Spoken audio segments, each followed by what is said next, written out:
Olá, seja bem-vindo. Este é o nosso módulo de Grego 2, aqui da Escola Charles Spurgeon Online. Estamos na primeira aula e hoje nós vamos iniciar tratando sobre a questão dos verbos. Talvez eu precise me apresentar para alguns. Eu sou o pastor Felipe Prestes, ensinei também o módulo de Grego 1 e sou pastor de uma igreja bíblica batista aqui no Rio Grande do Sul, na cidade de Estância Velha, e tenho trabalhado um curso de mestrado também no Centro de Pós-Graduação Andrew Jump da Universidade Mackenzie. Temos trabalhado lá também a questão do Novo Testamento, ok? Bom, falando um pouco sobre o nosso módulo de grego, o grego 2 difere do grego 1 no fato de que hoje nós vamos tratar muito sobre os verbos. O grego 2 tem a sua ênfase nos verbos, enquanto o grego 1 tem a sua ênfase nos substantivos. O interessante é que, enquanto estávamos no grego 1, nas nossas traduções, nós precisávamos tratar as frases, né? Quando havia um verbo, por exemplo, eu precisava lhe dar de antemão o significado daquele verbo. Agora não. Agora nós vamos poder construir o significado de uma frase, ou descobrir o significado que está ali, a partir do que nós mesmos estamos utilizando, porque nós estamos aprendendo os verbos, ok? Então, dentro desse aspecto, quero chamar a sua atenção para algumas questões que a gente vai tratar. Primeiro, hoje a gente vai falar sobre a introdução dos verbos. Nós vamos falar como os verbos funcionam no português, um pouco sobre a sua sintaxe, algo sobre isso a gente vai tratar hoje, certo? Então, dentro ainda dessa ideia da introdução dos verbos, a gente vai falar sobre a concordância verbal. A gente às vezes acha que o português vem para nos atrapalhar. A gente quer escrever um texto, fazer uma pregação, fazer um estudo, e lá vem aquelas regras do português, aquelas vírgulas, aquelas concordâncias que muito nos fez perder a cabeça, né, na época em que estávamos estudando no ensino médio, até na faculdade, e vem um professor lá, ele corrigia, enfim. Bom, a gente não precisa pensar de uma forma assim tão triste, né, sobre a concordância verbal, sobre o português. O português e a sua concordância verbal vem para nos ajudar. Ele vem para nos ajudar a identificar os elementos da frase, para que nós possamos entender aquele significado.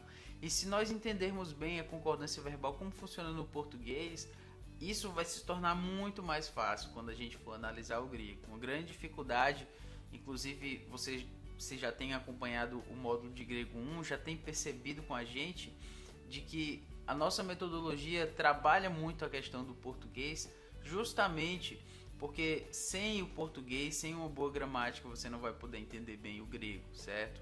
Então, dentro disso a gente vai trabalhar a concordância verbal, vamos trabalhar também sobre os componentes do verbo. A gente vai ver que o verbo tem alguns componentes, como raiz e a vogal temática, ou vogal conectiva, como é chamada também, e como isso é inserido dentro do nosso conteúdo de grego também. Além disso, a gente vai dar uma palavra sobre o aspecto verbal. Algumas pessoas chegaram a dizer, por exemplo, D.A. Carson, teólogo do Novo Testamento, reconhecido mundialmente, chegou a dizer que se alguém fosse tratar sobre a gramática dos verbos e não tocasse no debate do aspecto verbal, especificamente sobre dois teólogos que são Stanley Porter e Bruce Fenton, se alguém não tocar essas duas referências, o seu trabalho já está em si fora de moda, ou seja, já está desatualizado, né? Então, se nós não tratarmos sobre o aspecto verbal, é realmente bem difícil da gente se manter atualizado dentro do que a gente se propõe. Então, o aspecto verbal a gente vai explicar o que é. Algumas pessoas acham que isso já é um termo muito avançado do grego, a gente não precisa tratar agora, mas o que nós vamos tratar são questões introdutórias, todo mundo vai poder entender e compreender essa questão do aspecto verbal, como ele funciona, enfim. Então essa é a ideia, espero que você siga com a gente.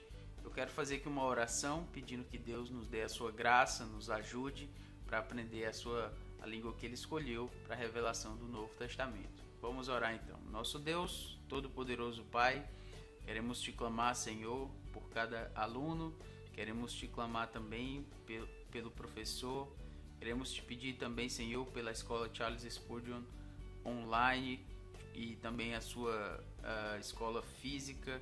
Ó Deus, eu te peço por essa instituição, te peço por cada um de nós que tem aqui trabalhado, e que o Senhor nos ajude, ó Deus, a mim e aos alunos, a nos dedicarmos ao estudo da tua revelação do Novo Testamento. Que o Senhor nos abençoe, nos dê força, nos dê ânimo nos momentos difíceis e nos dê também, Senhor, o prazer de estudar a tua palavra mais profundamente e nos ajuda a entender também que isso tudo é um privilégio que vem de ti, somente da tua graça, porque nós não somos merecedores. Nós pedimos por isso, em nome e por amor do teu Filho, Senhor Jesus Cristo, Logos eterno. Amém. Então é isto, que Deus nos dê a sua graça e tenha uma boa aula. Nessa nossa aula agora, como já falei, nós vamos tratar sobre a introdução aos verbos, inicialmente como se faz no português, então como fazemos no grego. Então, prosseguindo aqui o nosso slide, eu quero fazer algumas perguntas. A primeira delas é: o que as palavras destacadas abaixo estão descrevendo? Eu como sushi. Eu jogo futebol. Ontem estudei bastante. E quanto a estas próximas aqui, quando você vê essas frases, o que você pensa? Ele é um sushi man. Ele é um jogador. Ele era um bom estudante. Quando você vê essas frases, você pode perceber que o que elas trazem para a gente são ideias diferentes. Por exemplo, aqui nós temos uma ideia em como, uma ideia de ação. Eu como sushi, eu jogo futebol, ontem estudei bastante. Todas essas são ideias de ação. Mas quando a gente vai aqui para ele é um sushi man, ele é um jogador e ele era um bom estudante, essas palavras destacadas, elas nos dão uma ideia de estado. Desse modo, o que eu quero lembrar é que os verbos em português ou em qualquer outra língua, eles trazem essa ideia, basicamente de ação e estado. Como o nosso propósito não é dar uma aula de gramática aqui, a gente vai se ater aos termos mais básicos, as questões mais fundamentais dessa ideia do verbo, ok? Então, lembre-se de que o verbo traz uma ação, uma ideia de ação ou uma ideia de estado.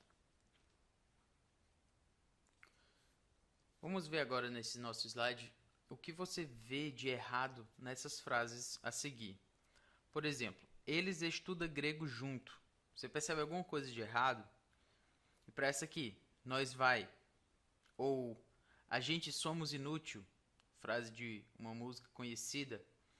Bom, certamente você vê algo de errado aí.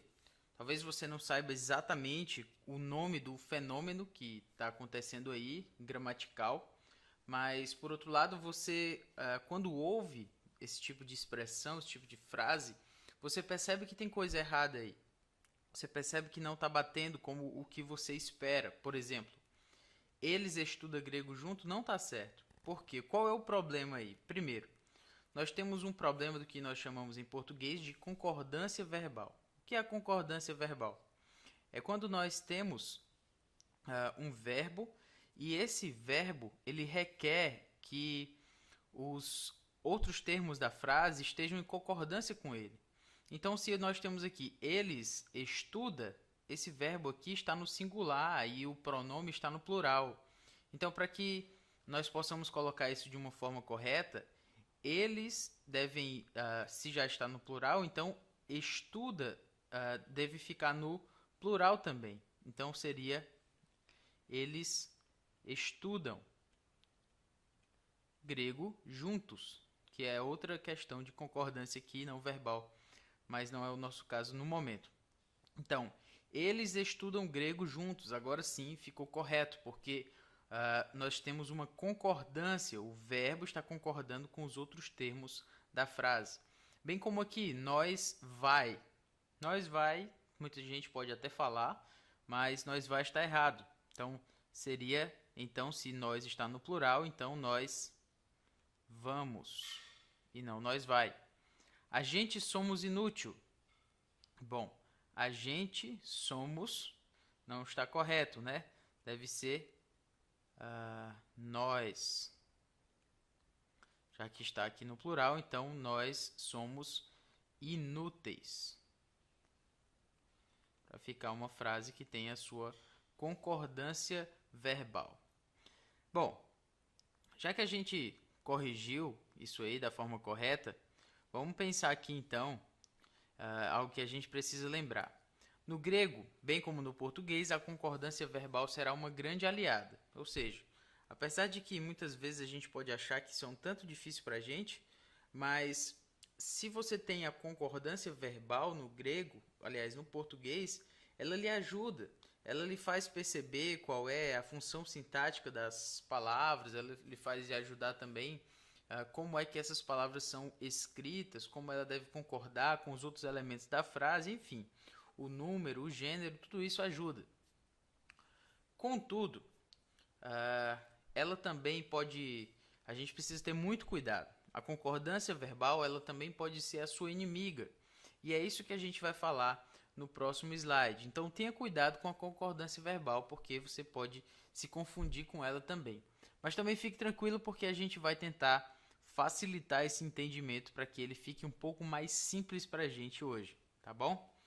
Então, para esse nosso slide aqui, eu quero lembrar a gente dessa seguinte música aqui que você vai conhecer na hora.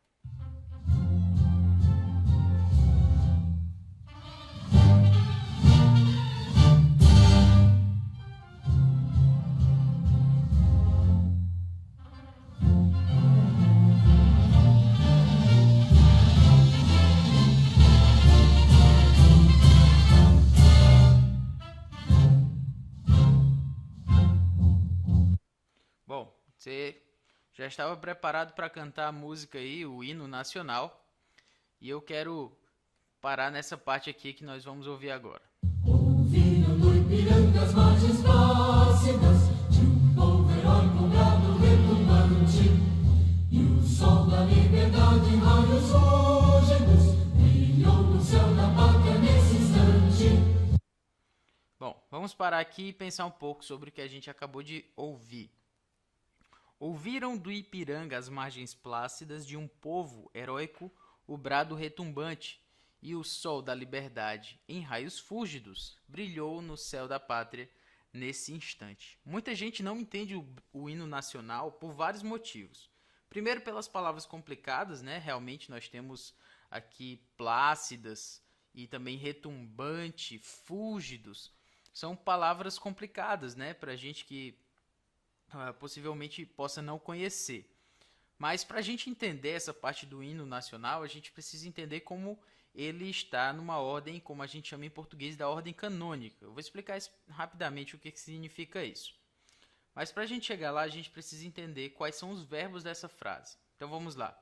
Os verbos dessa frase estão aqui. Ouviram.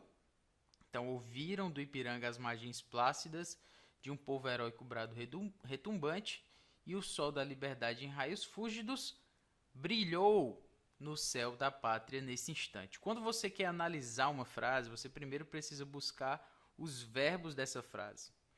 E isso é a coisa fundamental. Então, nós já encontramos os verbos. Ouviram e brilhou. Então, vamos lá. Onde estão os sujeitos? A gente encontrou o verbo, mas o verbo é regido por um sujeito. Que sujeito é esse? Vamos lá. Na primeira oração, ouviram do Ipiranga as margens plácidas do Ipiranga, ou seja, do Ipiranga as margens plácidas foram quem ouviram, certo? O que a gente vai ver então. Então, as margens plácidas do Ipiranga ouviram. Então, as margens plácidas do Ipiranga são o sujeito da nossa frase, da nossa oração. Bem como o sol da liberdade. O sol da liberdade em raios fúlgidos brilhou. Eles, juntos, as margens plácidas e o sol, são os sujeitos dessas duas orações que nós temos aí. Bom, quem ouve ouve algo. Quem ouve, ouve alguma coisa. Então, as margens plácidas do Ipiranga ouviram o quê? Elas ouviram o brado retumbante. Do mesmo modo, a gente tem que pensar de quem é esse brado retumbante. A quem pertence esse brado retumbante? Bom, ele pertence a um povo heróico, então é de um povo heróico. Então, se a gente for pensar aqui também, por exemplo, como esse sol da liberdade brilha, agora na outra oração. O sol da liberdade brilhou em raios fúlgidos. O sol da liberdade brilhou em raios fúlgidos. E aqui também, onde esse sol da liberdade brilha? O sol da liberdade em raios fúlgidos brilhou no céu da pátria. Foi o lugar onde ele brilhou. E por último, quando é que esse sol brilha? Ele brilha nesse instante. Aqui a gente tem um exercício claro de concordância verbal. No português, a gente tem o que nós chamamos, como eu falei, de ordem canônica. Como é que a gente coloca isso nessa tal de ordem canônica? É o seguinte, vamos pensar aqui. A ordem canônica é quando nós colocamos tudo em ordem. E em ordem no português significa sujeito mais verbo mais complemento. Quando você tem sujeito e depois o verbo e depois o complemento, então você tem a ordem canônica, ou seja, a ordem natural, a ordem normal daquilo que nós esperamos que as frases estejam no português. Qualquer coisa diferente disso é o que nós chamamos de inversão, ou seja, foi invertida a ordem canônica, a ordem esperada, a ordem do que já foi estabelecido. Então vamos colocar isso na ordem canônica. As margens plácidas do Ipiranga ouviram o brado retumbante de um povo heróico, e o sol da liberdade brilhou no céu em raios fúlgidos, nesse instante. Então agora eu acho que vocês perceberam que o hino ficou um pouco mais claro para a gente. Ao invés de a gente ter todas aquelas inversões, aqui nós temos toda uma frase na ordem que nós esperamos que aconteça. Então a gente poderia perguntar, mas por que o hino nacional então não é simplificado? Por que ele não fica numa ordem canônica, né? Nessa ordem que deixa a gente entender um pouco melhor as coisas? Bom, o hino nacional se trata de uma música, né? De uma poesia também. Então a música, a poesia são lugares em que nós podemos esperar esse tipo de artifício da linguagem, que é a inversão, as rimas, né? Retumbante, rima com instante. Então, para que esse possa haver essas rimas, precisa-se ter algumas inversões, e isso o autor faz para que fique um pouco mais bonito. Por outro lado, certamente, para que a gente entenda, a gente precisa dar uma analisada.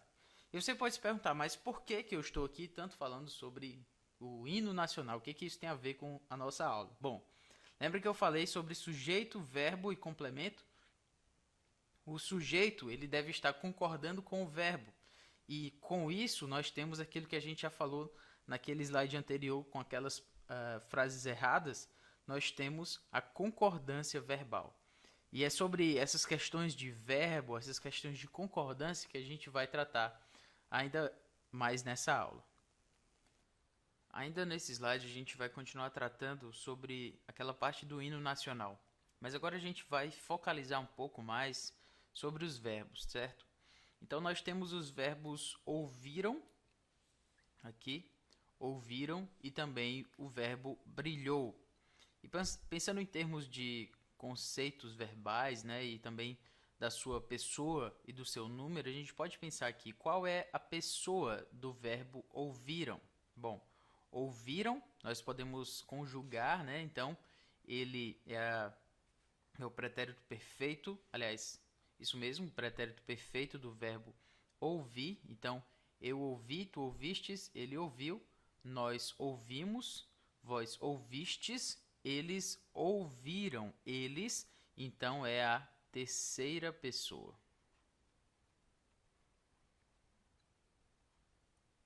Já com o verbo brilhou, nós temos também o pretérito perfeito, então nós temos eu brilhei, tu brilhaste, desculpa, ele brilhou. Então também é a terceira pessoa. Mas nós temos uma pequena diferença aqui. Ouviram está no plural, é eles ouviram. Então aqui no caso o número é plural, no caso de ouviram. E no caso de brilhou, nós temos ele no singular, porque é ele brilhou, singular. Portanto, nós temos esses dois elementos aí sobre o verbo, a pessoa e o número, mas tem outro aspecto, outra questão que nós queremos tratar ainda sobre o verbo, e é a seguinte. Perceba aqui nos verbos brilhou e ouviram. E agora a gente vai substituir esses verbos pelos seguintes. Nós temos brilhava e ouviam. Então, as margens plácidas do Ipiranga ouviam o brado retumbante de um povo heróico. E no caso, o sol da liberdade brilhava no céu em raios fúlgidos nesse instante. Qual seria a diferença? Qual seria a diferença entre ouviu e ouviam, e entre ouviram e ouviam, e entre brilhou e brilhava? Vamos pensar aqui um pouco. É uma diferença, como a gente chama a questão do gramatical, uma diferença de aspecto, isto é, da forma como o autor deseja retratar a ação descrita. A gente vai explicar isso melhor no seguinte slide. Então vamos lá. O aspecto verbal em português. Vamos explicar isso a partir do que a gente viu. Ao utilizar a oração as margens plácidas ou as margens ouviram o brado, o autor tem a perspectiva da ação como um todo, como uma forma completa, como uma forma perfeita.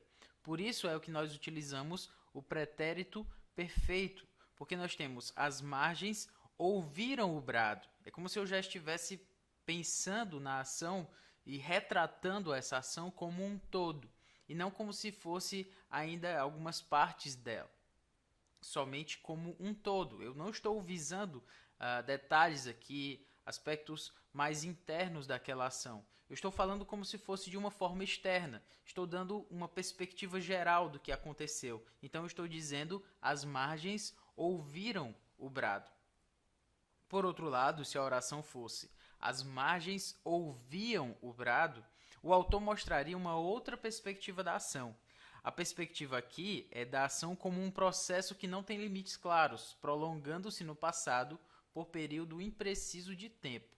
Ou seja, as margens ouviam o brado.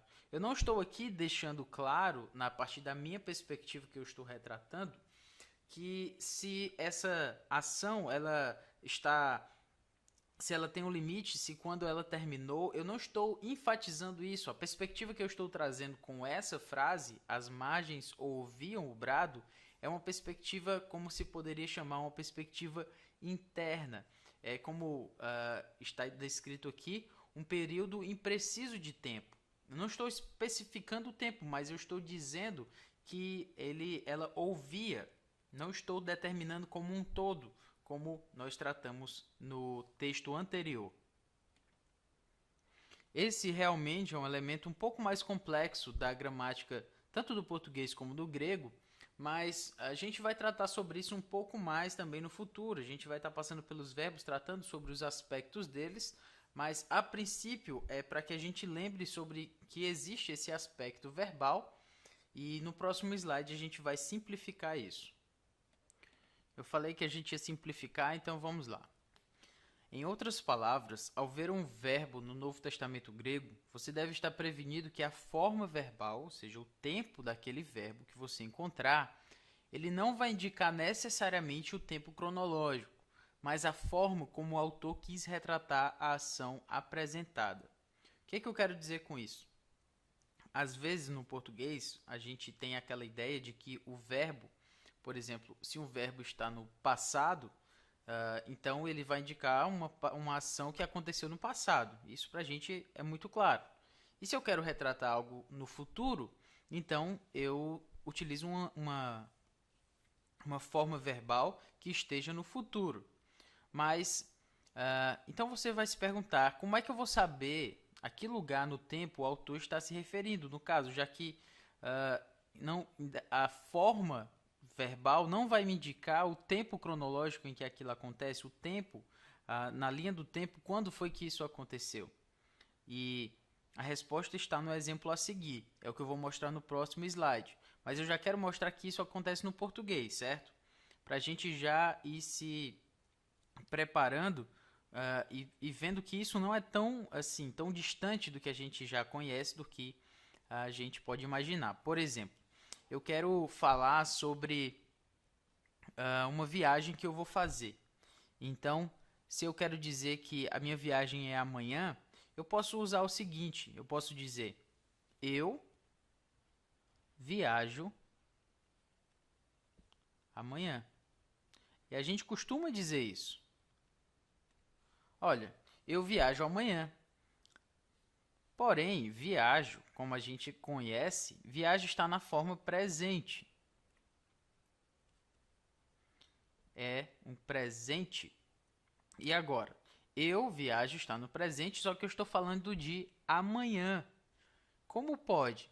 Bom, isso já mostra pra gente que no português, assim como no grego, a forma verbal nem sempre, a forma verbal que eu quero dizer é o tempo do verbo, o tempo presente. Nem sempre vai me indicar no tempo, na linha do tempo de antes,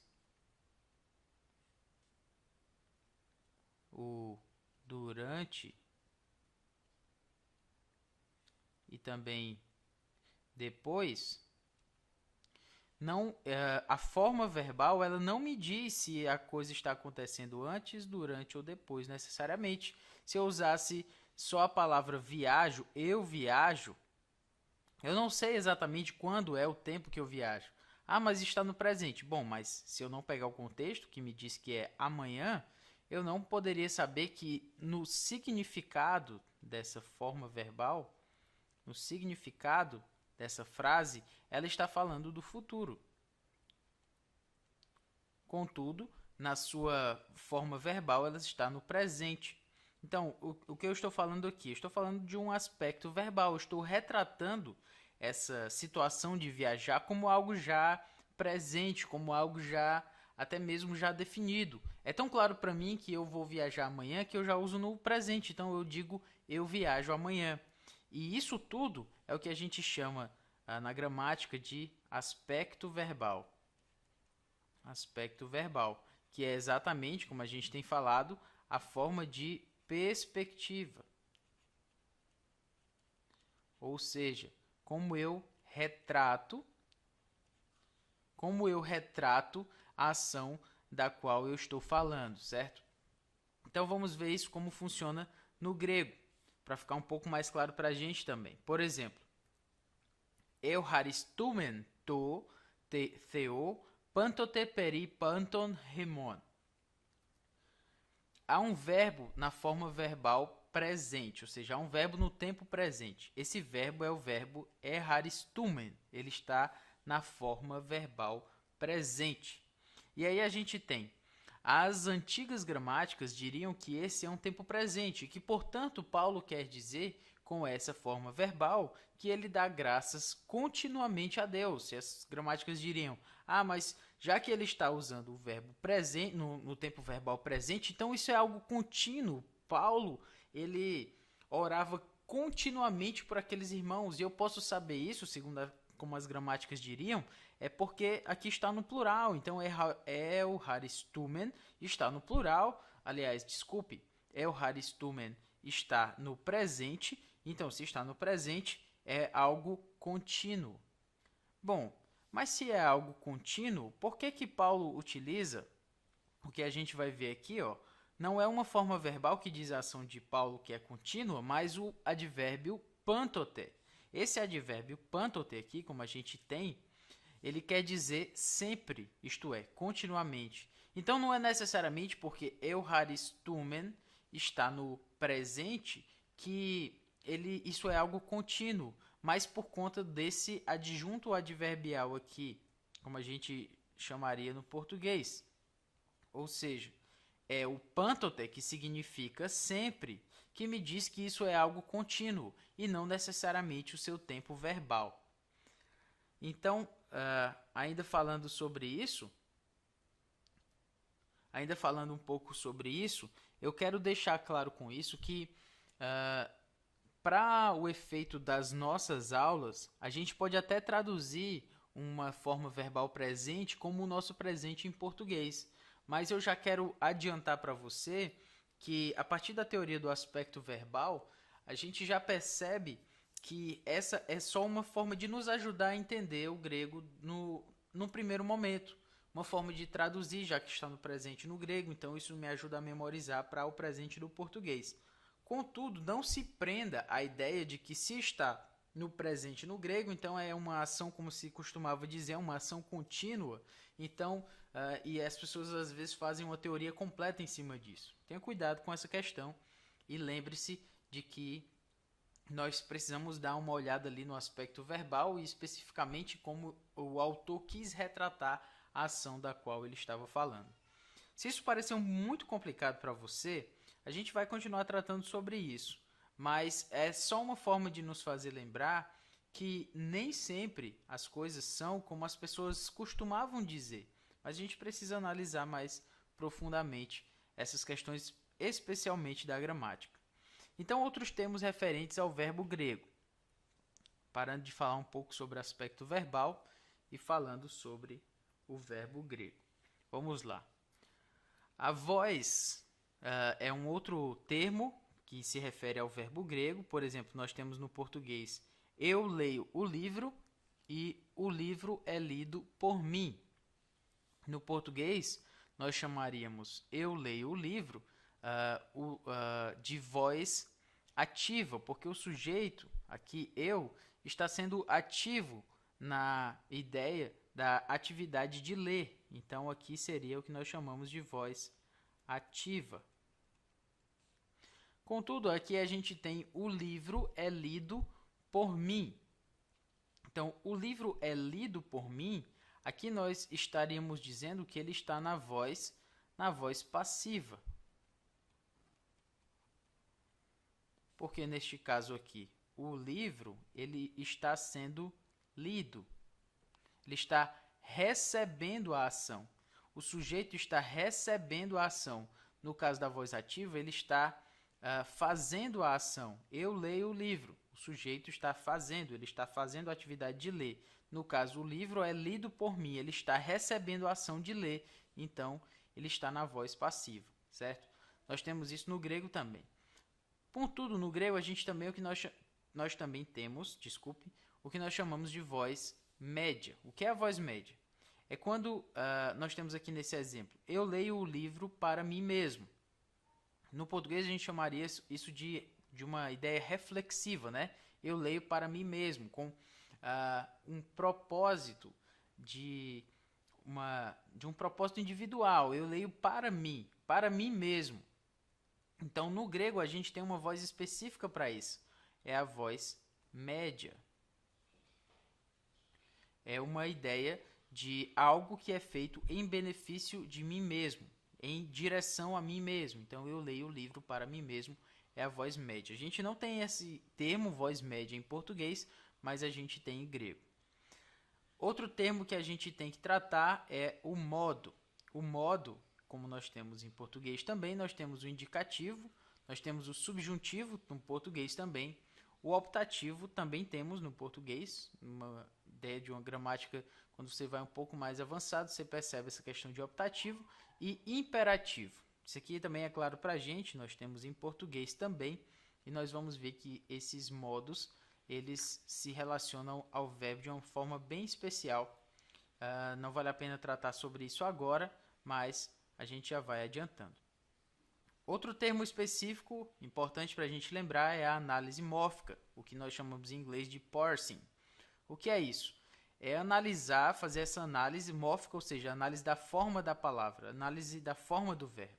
Em português a gente faz a análise mórfica, sim. No grego, né? Lio é um verbo que está na primeira pessoa do singular, no presente ativo do indicativo do verbo lio, que significa eu destruo. É uma forma de você dissecar, né? Se a gente quisesse fazer uma figura aqui, dissecar o verbo, ou seja, tirar especificamente as partes dele e poder entender isso melhor. A gente vai ver isso nas próximas aulas, mas já quero lhe adiantar desse processo. E aí a gente tem também a forma lexical. E o que seria a forma lexical? Bom, a forma lexical tem a ver com léxico, ou seja, é a forma como esse verbo ele aparece no léxico, ou seja, naquele dicionário, né, naquela forma de dicionário que a gente tem para analisar as palavras no grego. Então, como é que aparece no português? Vamos pensar em português um pouquinho. Se eu tenho uma palavra, vamos dizer que eu não sei o que significa a palavra viajo, certo? E você vai procurar essa palavra no dicionário. Com a palavra viajo, eu tenho certeza de que você não vai encontrar no dicionário a palavra viajo. Você vai encontrar a palavra viajar. Ou seja, viajar está no modo, como a gente chama no português, no modo infinitivo. Isso é só para efeito de informação, você não precisa memorizar isso agora, tá? Então, o modo infinitivo é a forma como aparecem as palavras no nosso dicionário. Se você for olhar lá no Aurélio, no Ruais, outros dicionários em português, você vai encontrar a palavra viajar e não a palavra viajo. Então, a palavra viajar é a forma lexical como nós temos no português. E a forma lexical para o português do verbo é a forma no modo infinitivo. Já no grego, a forma lexical não é mais o infinitivo, mas será então a primeira pessoa do singular no indicativo. Então, por exemplo, se nós estivéssemos falando aqui de grego, você deveria procurar a palavra viajo, porque ela está na primeira pessoa, sim, eu viajo, no singular e no indicativo. Então, no grego, nós temos essa forma lexical. Então, se isso estivesse escrito em grego, né, eu viajo, então seria essa forma que apareceria no léxico. Então, tendo explicado isso, a gente passa para o próximo e último slide dessa nossa sessão. Nós temos também esses seguintes elementos aqui. Por exemplo, a gente tem a raiz do verbo. O que é a raiz do verbo? A raiz é quando nós temos aquilo que transmite o significado básico, aqui é a palavra que nós precisamos lembrar, básico. Transmite o significado básico do verbo. Por exemplo, no português nós podemos pensar no verbo cantar. Então nós temos aqui, por exemplo, cantamos, certo? Cantamos. Mas se eu tirar esse S aqui, por exemplo, vamos tirar esse S aqui, cantamo, eu ainda sei que se trata da ideia de cantar. Tá um pouco estranho, cantamo, mas ainda faz algum sentido, eu ainda sei que tem a ver com o verbo cantar. Se eu tirar o O, cantam, mudou o significado do cantamos, mas ainda assim eu ainda sei o que significa, tem a ver com a ideia de cantar. Se eu tirar o M, canta, eu ainda sei que tem a ver com cantar. Se eu tirar o A e eu fico com cant, bom, eu ainda sei que tem alguma coisa a ver com cantar, com cante, não sei, mas eu sei que tem uma ideia básica aqui. E essa ideia básica aqui é a raiz no português e também no grego. É o que traz o significado básico do verbo. Então, liomen é um verbo no grego. Nós soltamos, por exemplo, e ele tem como raiz essa parte aqui, lu, certo? Lambda y. Por quê? Porque é o que me transmite a ideia de soltar ou de destruir, o que significa esse verbo, por exemplo. Mas Se eu tirar todos esses outros aqui, o man, tudo, eu ainda tenho um significado básico aqui, o li, portanto ele é a raiz. Outro componente do verbo é a vogal conectiva, como também chamada popularmente nas outras gramáticas de temática, vogal temática. O que é isso? É uma vogal que fica entre a raiz do verbo e a terminação pessoal. Então nós temos aqui, se nós fôssemos chamar aqui de vogal temática no português, se a gente pensar aqui no grego, mais uma vez aqui o cantamos. O cante, eu já falei, é raiz. O mos, eu já quero lhe adiantar que tudo isso tem a ver com a ideia de tempo do verbo, né, e a sua forma como ele se coloca. Mas tem um a aqui, e esse a é o que me diz que é uma vogal que está entre esses dois aqui, que indicam o tempo e a pessoa do verbo, e também a sua raiz. Seria isso aqui, a vogal temática.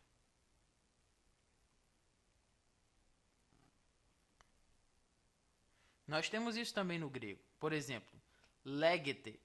Legete é vós soltais no grego. E leg é a raiz, vós dizeis, desculpe, não vós soltais. Vós dizeis, legete. Então, leg é a raiz e te é a terminação pessoal. Sobra um epsilon aqui. O que significa esse epsilon? Ele é a vogal conectiva, ele conecta a raiz às suas terminações pessoais, ou como se chama também, vogal temática. Por último, nós temos as terminações pessoais. Por exemplo, no português, cante, raiz e o O, cantou. Esse O aqui, ele me diz que é primeira pessoa. Ou seja, é uma terminação pessoal. Cantou. Não é ele canta, mas eu canto. Isso me diz que é a primeira pessoa. Por isso é chamado de terminação pessoal. No grego, nós também temos aqui então, lio, lies, liei. Esses aqui, essas formas, o e o sigma e o iota, também men, te e si, são as terminações pessoais. Perceba aqui no português, como eu já destaquei, canto, cantas, canta, cantamos, cantais, cantam. No português isso é um pouquinho diferente, certo? Eu tentei dar uma simplificada, não tratar tanto das vogais temáticas no português, mas isso tudo é para efeito de ilustração, para nos mostrar que no grego também funcionam essas questões dos componentes do verbo. Por hora, é isso que nós temos, mas na próxima aula a gente ainda vai continuar tratando, obviamente, sobre os verbos. Olá, espero que você tenha gostado da nossa aula. Trabalhamos hoje sobre alguns aspectos e queremos resumi-los brevemente aqui. Primeiro a gente tratou sobre o verbo, especificamente sobre a questão de ação ou estado. Então a gente mostrou que o verbo ele indica isso, né? Ele indica, se nós dizemos assim, eu corro, isso indica uma ação, mas eu posso dizer também eu estou feliz, então isso significa que eu estou tratando de um estado. O verbo ele vai indicar esses dois aspectos aí. Além disso, a gente trabalhou sobre o hino nacional. E dentro do hino nacional, a gente viu que algumas pessoas não entendem e tal, especificamente porque elas não entendem bem a concordância verbal. Falamos sobre o que nós chamamos de ordem canônica do português, que é simplesmente o fato de que as sentenças devem ter sujeito, verbo, complemento, e se essas coisas estão em ordem, então isso significa que elas estão na ordem canônica, né? E como tudo isso funciona, nos ajudou a entender melhor o hino nacional, né? Muito mal entendido por muitos, e também nos ajudou a ver a importância disso para o estudo do grego.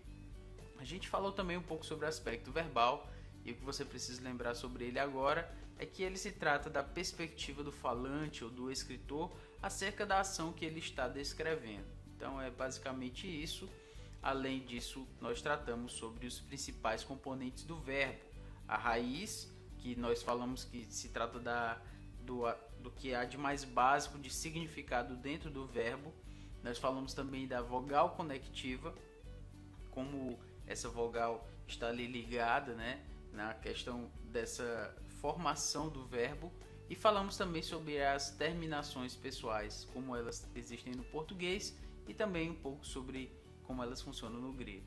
Então é isto, espero, como falei, que Deus nos dê a sua graça, nos ajude e até a próxima aula. Que Deus nos abençoe.